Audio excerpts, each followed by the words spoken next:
욥기 9장 11절에서 24절까지 말씀 한 절씩 교도가 들어갑니다.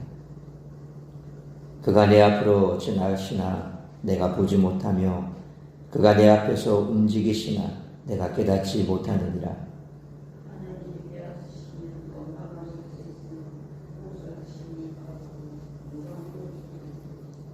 하나님이 진노를 돌이키지 아니하시나니 라합을 돕는 자들이 그 밑에 굴복하겠거든.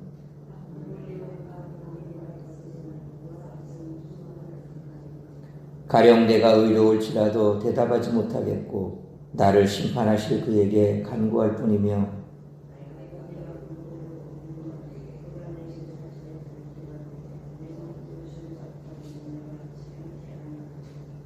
그가 폭풍으로 나를 치시고 까닭없이 내 상처를 깊게 하시며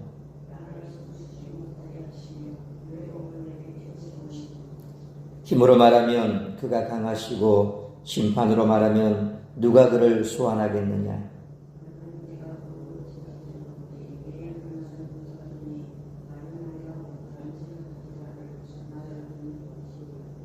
나는 온전하다마는 내가 나를 돌아보지 아니하고 내 생명을 천히 여기는구나.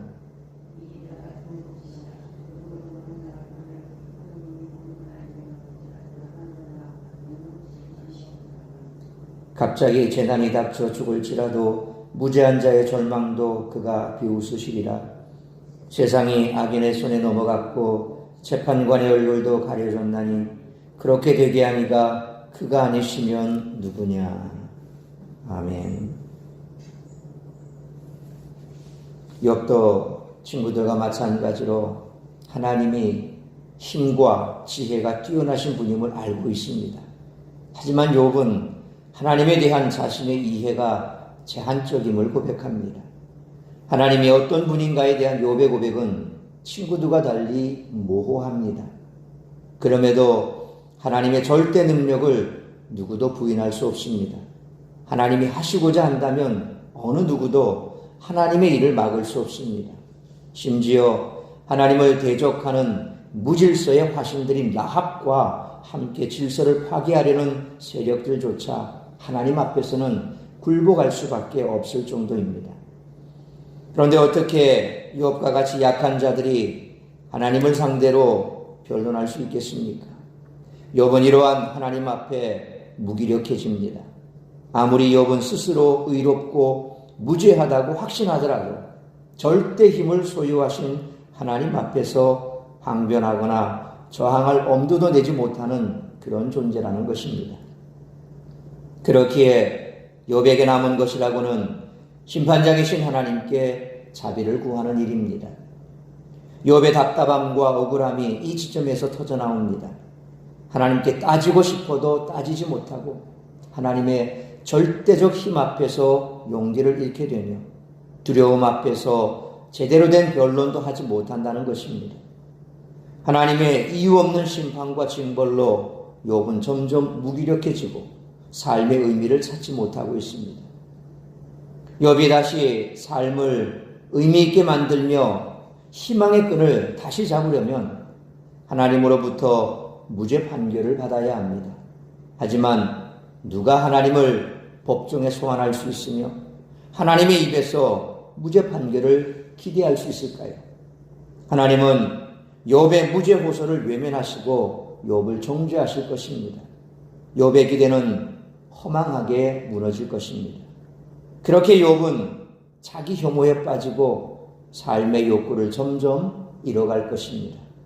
그럼에도 욥은 자신의 주장을 철회할 마음이 없습니다.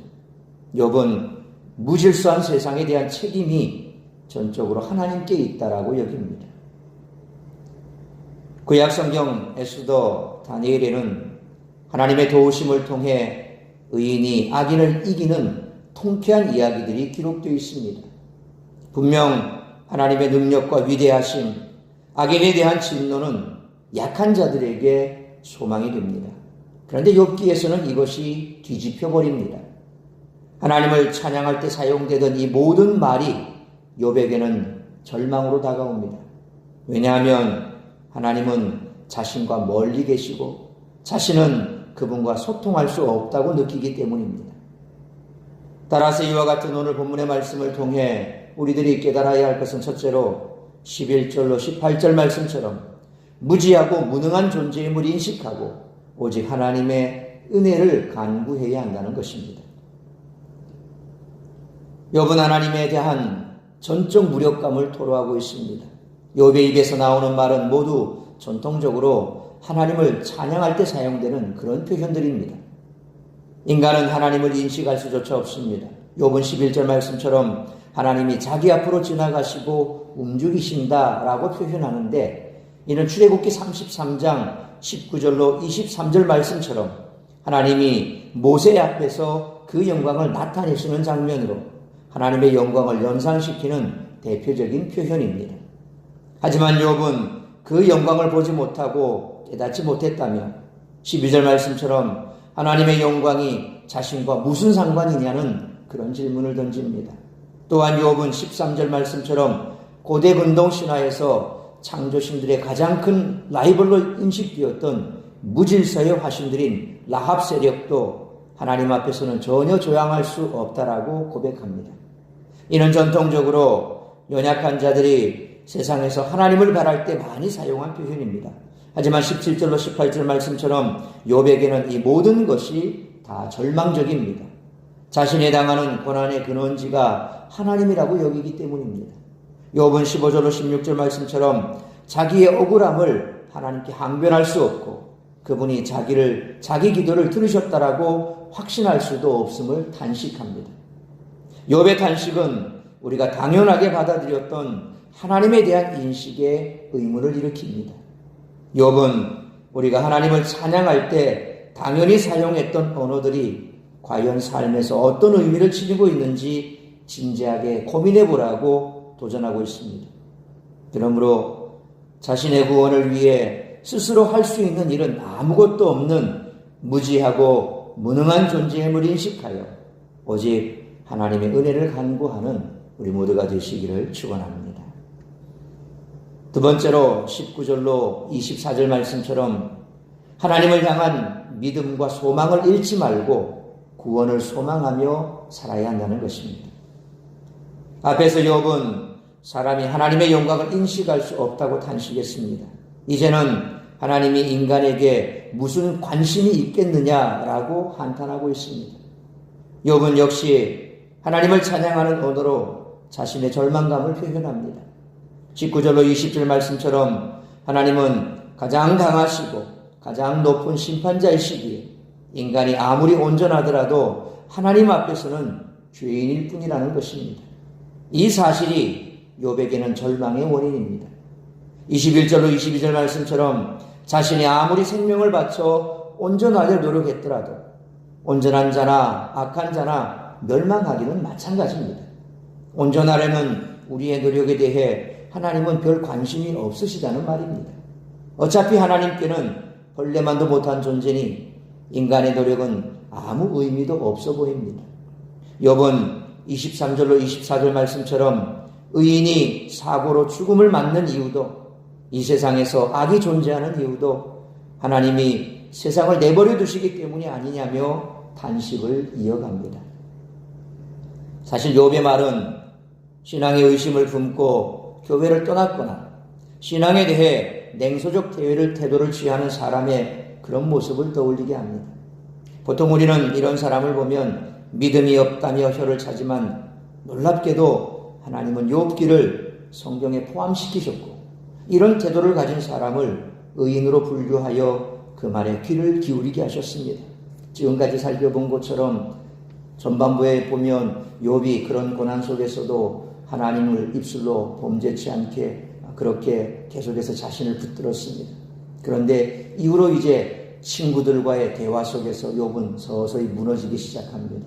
왜냐하면 아무리 생각해봐도 친구들이 얘기하는 그 얘기에는 근거를 찾을 수도 없고 또 자신의 입장에서는 거기에 수긍할 수도 없다라는 거죠. 그렇다면 욥이 할 수 있는 건 한 가지밖에 없습니다. 왜 하나님께서 나를 이렇게 대하시는가? 그건 분명히 하나님께서 인간을 대하시는 방법이 뭔가 문제가 있다는 겁니다. 자신을 돌아보면 자신에게는 전혀 그런 친구들의 얘기처럼 그와 같은 죄를 자기 스스로는 느끼지 못하는데 계속해서 고난은 자신에게 돌아오고 있고 친구들은 계속해서 자신을 몰아세우고 있고 그러니까 그 문제의 근원은 하나님일 수밖에 없다. 하나님이 나를 떠나셨거나 아니면 나를 그냥 내버려 두시거나 그래서 내가 하나님 앞에 뭔가를 얘기하고 싶어도 하나님을 과연 어떻게 그 하나님의 법정에 재판장을 다시금 재판 자리에 소환시키고 또 그 재판장에게 얘기해 본들 이미 자신의 얘기는 듣지 않은 그 하나님이 재판하셔 본들 답은 똑같다. 뭐 이런 절망감을 계속해서 토로하고 있는 거죠.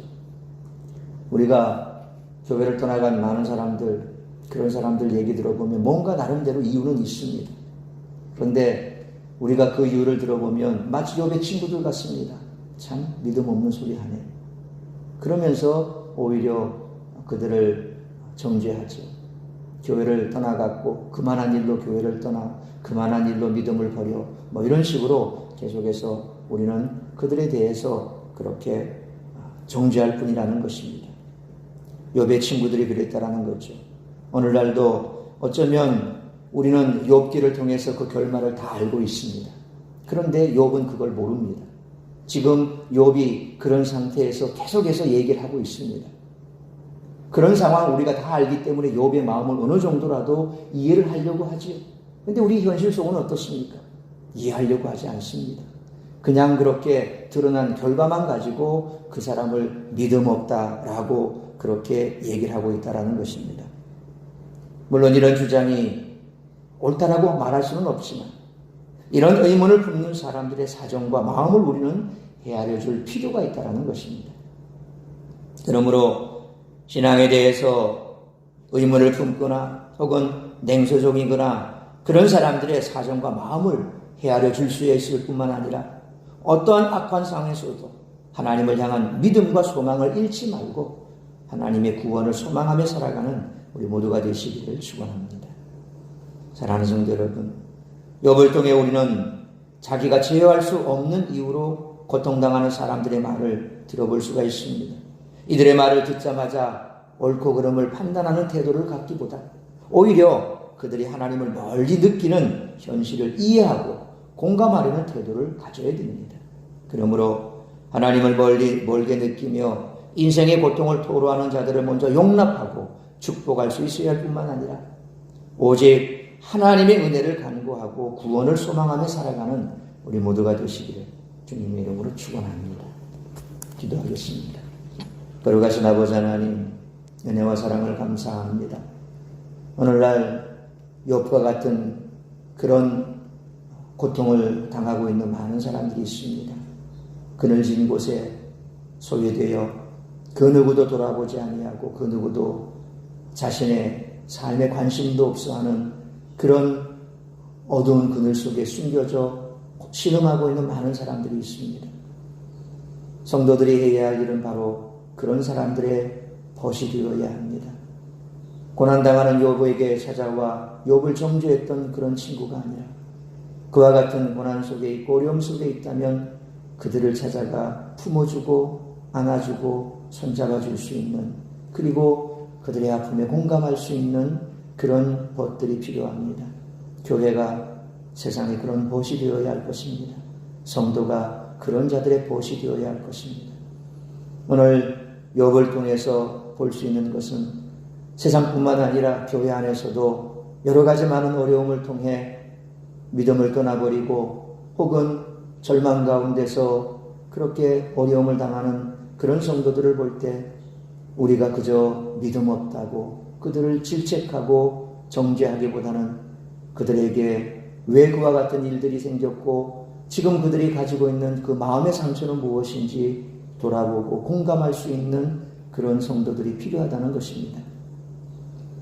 물질 문명 속에서 점점 우리의 가치가 물질로 모든 것이 평가되는 시대에 살아가고 있는 이런 시대 속에서 진정 중요한 것이 무엇인지를 다시 한번 우리가 가늠해 보아야 할 줄로 믿습니다. 보여지는 것이 전부가 아니고 또 드러난 것이 전부가 아니라는 사실을 우리는 믿음의 눈으로 볼 수 있어야 할 것이고 또 그런 믿음의 눈을 가지고 그런 주님의 마음을 가진 자들이 교회를 더 세상 가운데서 구원의 방주로 따뜻한 보금자리로 만들어가게 될 줄 믿습니다.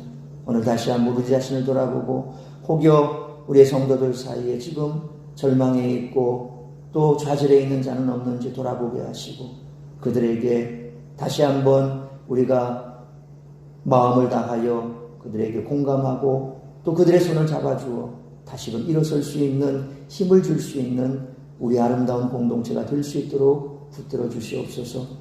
오늘 이 한날도 나를 통하여 이루고자 하는 하나님의 뜻이 무엇인지 또 내 삶의 여러 가지 많은 어려움과 힘든 문제를 나는 어떻게 바라보고 있으며 또 어떻게 대처하고 있는지 돌아보며 앞으로 더욱더 주님만을 의지하고 구원의 주님, 그 주님만을 바라보며 나아가는 그런 삶을 살아가기로 결단하는 복된 시간 될 수 있도록 인도하여 주시옵소서.